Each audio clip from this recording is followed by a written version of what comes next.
महाशिवरात्रीचा उत्सव साजरा झाल्यानंतर पहिला जो सोमवार येतो त्या दिवशी हा महाप्रसाद केला जातो। तर महाप्रसादाची तयारी कशी आहे काय आहे तुम्हाला आज पूर्ण दाखवणार आहे। तर महाप्रसाद कसा बनवला तर तिथून सुरुवात करूया। साधारणतः 6:30-7 ला आरती असते आणि आरती झाल्यानंतर मग महाप्रसादाला सुरुवात होते। ही महाप्रसादाची तयारी चालू आहे।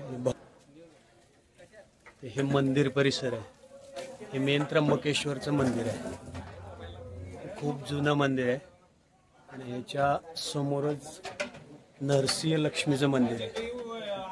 मला कधी वाटलं प्रश्न पडला वा श्री नरसिंह लक्ष्मीचं मंदिर कुठे आहे काय तर इथे आहे। याच्या बरोबर पाठीमागच्या साईडला त्र्यंबकेश्वरचं मंदिर आहे।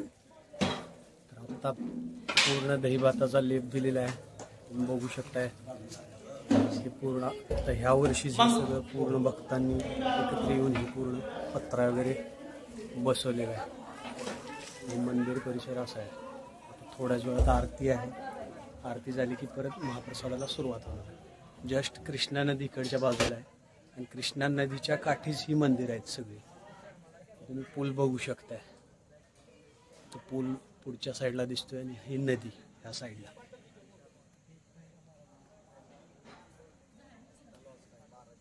पिंपळाचं झाड आहे नरसिंह लक्ष्मीच्या समोरच। असा हा मंदिरचा परिसर आहे। आता आरती होईल, आरती झाल्यानंतर मग महाप्रसादाला सुरुवात। आता आपण हे त्र्यंबकेश्वरचं मंदिर दाखवलं, अशी बाकीची मंदिरं सुद्धा आपल्याला जिथं काय कार्यक्रम असेल किंवा काय असेल त्यावेळेला दाखवू। आचार्य लोकांची तयारी वगैरे सगळी। ही आचारी टीम आहे काय? हा मेन हे आचार्य। तुम्ही कुठले कराडचेच का? कराड काय नाव सांगा? जितेंद्र महाराज। बर तुमचं कुठलं काय म्हणजे हिरा महाराज कॅटर्स? रोहित हिरा महाराज कॅटर्स का? हे तुमच्याकडे काम दिलेलं आहे हिरा कराड बरोबर। यांच्याकडे भोजन व्यवस्था दिलेली आहे प्रसादाची। तर त्यांची ती टीम आहे।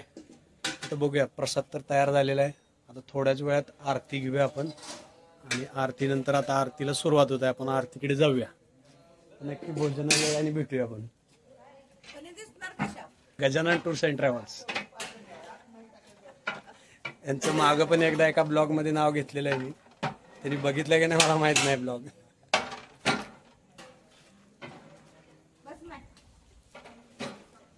सगळे झाली तयारी?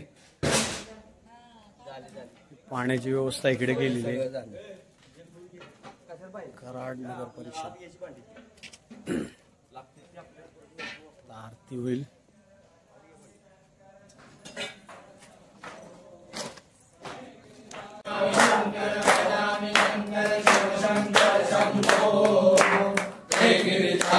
भवानी शंकर शिव शंकर शंभो नमामि शंकर भवानी शंकर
Suzuki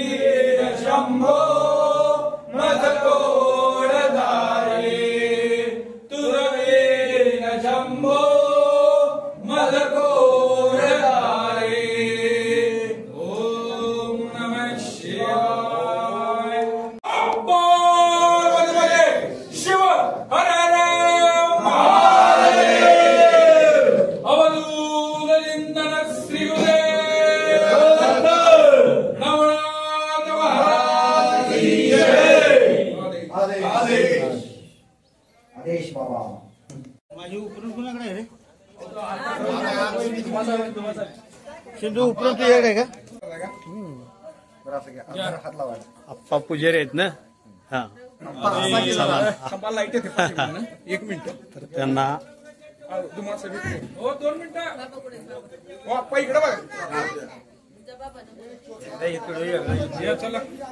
मंदिराचे पुजारी आहेत त्यांना नारळ देऊन त्यांचा म्हणजे मानपान केला जात आहे. त्यांनी सहकार्य भरपूर केलेलं झाला ते निश्चिम सेवा करतात. निश्चिम सेवा करतात. हा त्यांच्या सेवेमुळेच आता हे सगळं घडून आलं. त्यांचे पण प्रयत्न आहेत, भक्तांचे पण प्रयत्न आहेत. आदर्श तरुण पिढीने घ्यावं. हा आपल्या सनातन धर्मासाठी हे खूप मोठा आदर्श आहे. आज आपण खूप चांगलं कार्य केलेलं आहे. निस्वार्थ भावनेनं हे पूर्ण काम केलेलं आहे. आज हे मंदिर नावारूपाला जे आलंय ते आप्पांमुळे आलेलं आहे. त्यामुळं आप्पांचा आम्ही मित्रमंडळाकडून सर्व शिवभक्तांकडून आज आम्ही त्यांचं स्वागत करतो. ओके, धन्यवाद.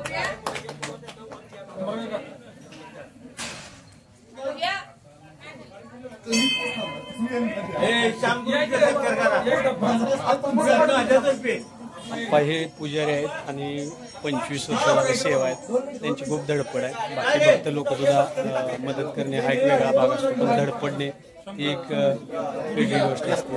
त्यासाठी त्यांनी सर्वांनी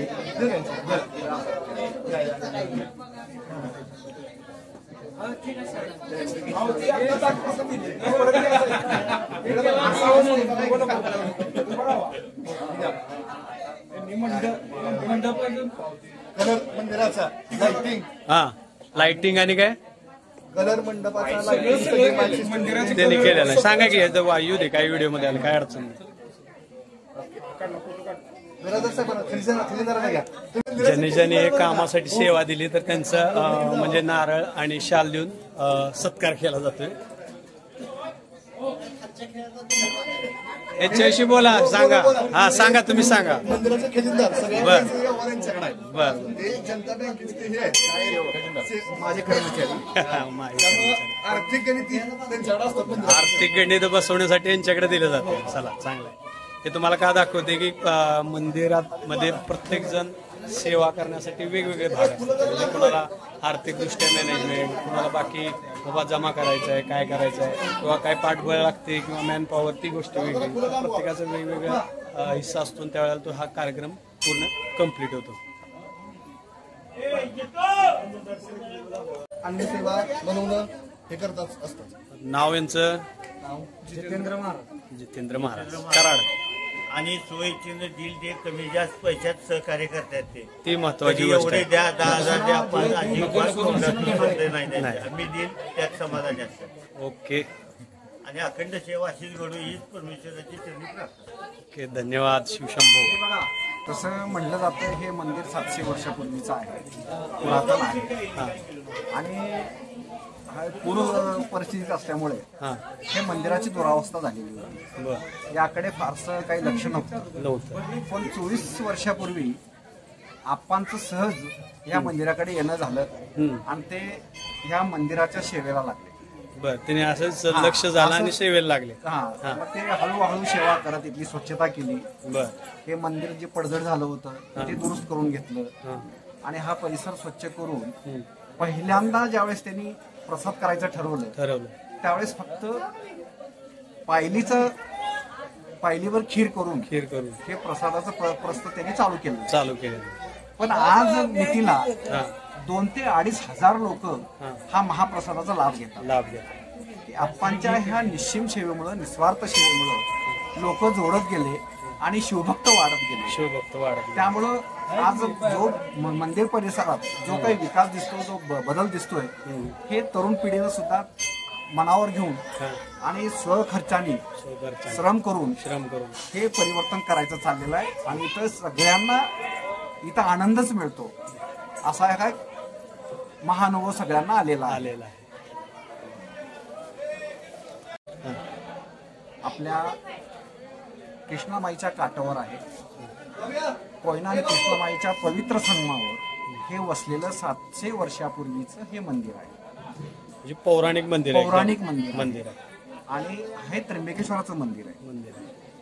ह्या मंदिराचं एक वैशिष्ट्य असं आहे की या मंदिराच्या शेजारी आपल्या कराडामध्ये एक महान संत होऊन गेल्या संत सखुबाई. आणि त्या शेजारी संत सखुबाईचं मंदिर आहे, मठ आहे. आणि त्र्यंबकेश्वराच्या शेजारी नरसिंहाचं पुरातन मंदिर आहे, ते पण स्वयंभू मूर्ती. आणि असं म्हटलं जातं की जिथं हर तिथं हरी, हरिहर हे एकत्र आहे. कुठेही जरी आपल्या देशात गेलं तर जिथं शिव तिथं विष्णू, जिथं विष्णू तिथं शिव, हे अप्रतिम संगम इथं पाहायला मिळतंय. आणि विष्णू भक्त शिवभक्त एकत्र येऊन नरसिंहाचं व शिवांचं इथं सेवा करतात.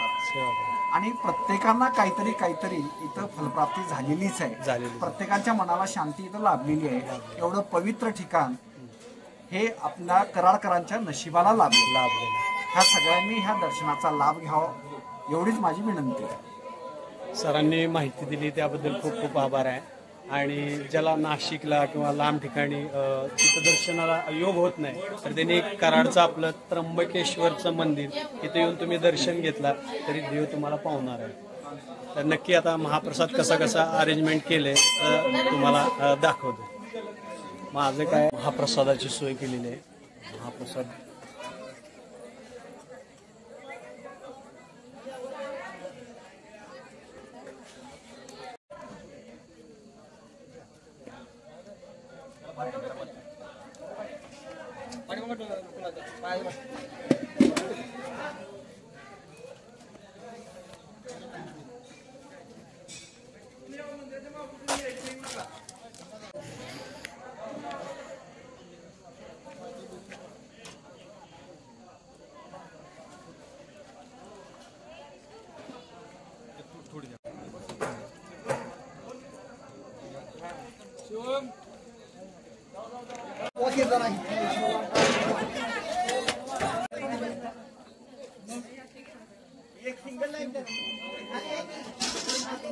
या पुढे चला बाकीचे गर्दी नका करू तिथं, या इकडे आजी या पुढे.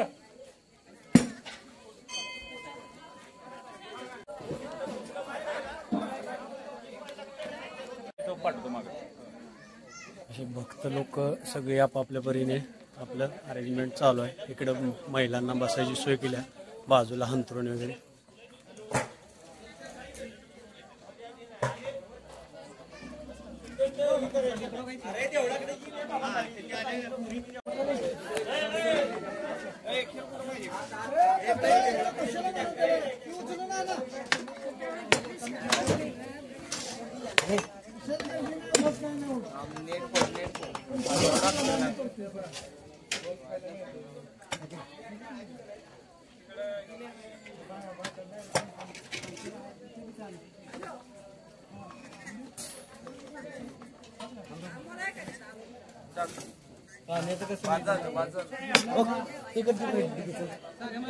एकदम काढू नका, बाद झालं. दोनच करा.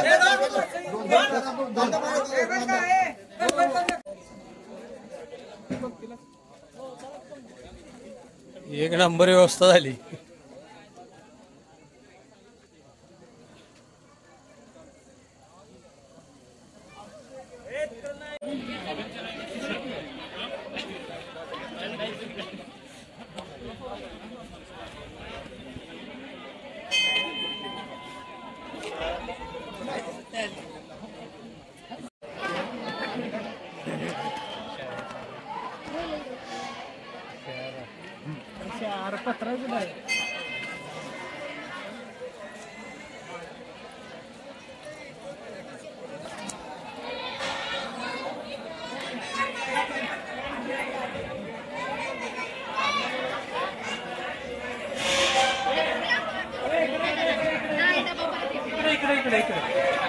इकडे कुठं पण बसा.